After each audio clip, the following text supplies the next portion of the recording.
bem-vindos. Aqui é o professor Leonel Vargas. Vou desenvolver uma função quadrática derivada de uma equação quadrática, que é uma equação de segundo grau, né? E é um conteúdo muito desenvolvido na oitava e nona série, né?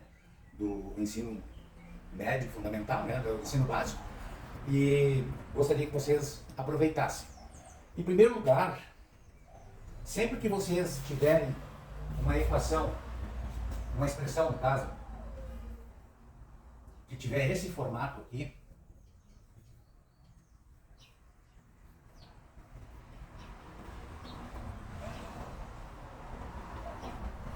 ax ao quadrado mais bx mais c, a gente chama de equação quadrática ou equação de segundo grau. O que determina o grau dessa equação é esse expoente aqui, ó, o 2.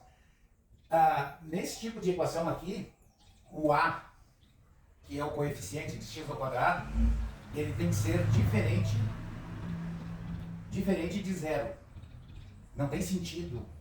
Se aqui fosse zero, não teria sentido. Se aqui é zero, sobraria essa parte da equação. E essa parte da equação é a equação de primeiro grau. Tá? Então, o a tem que ser diferente de zero. E tanto o a quanto o b e o c pertencem aos reais, ao conjunto dos reais. Tá? Isso aqui então é uma equação quadrática. E o a que é coeficiente de x ao quadrado, o b é coeficiente de x, e aqui é o termo independente, que não depende de ninguém, né? O c não depende da variável, né? Então, essa equação aqui, se ela fosse uma função, se a gente transformasse ela numa função quadrática, e eu chamasse ela de f de x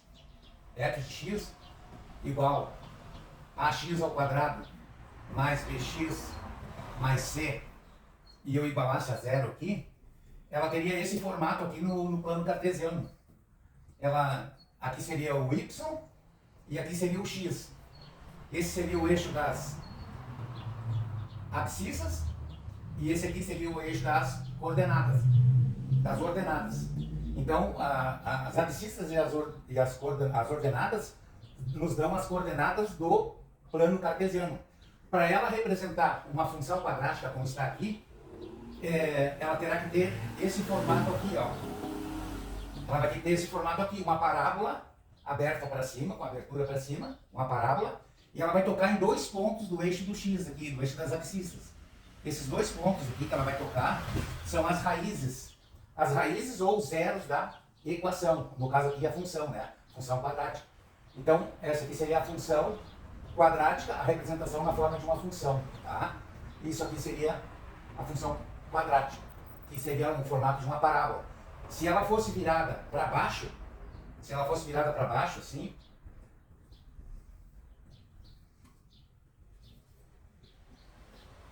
fosse virada para baixo, aqui seriam as raízes, ó.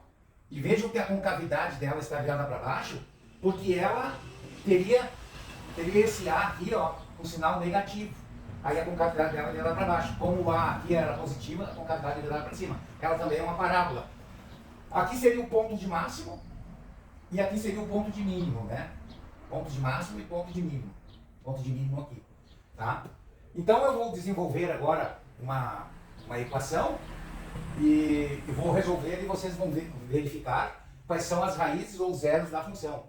Então, esse eixo aqui, o eixo y, é o eixo das ordenadas e esse eixo x é o eixo das abscissas. O conjunto desses eixos aqui é chamado de coordenadas do plano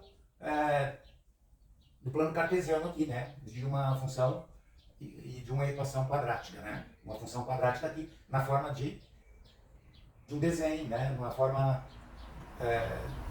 que fica de interpretação.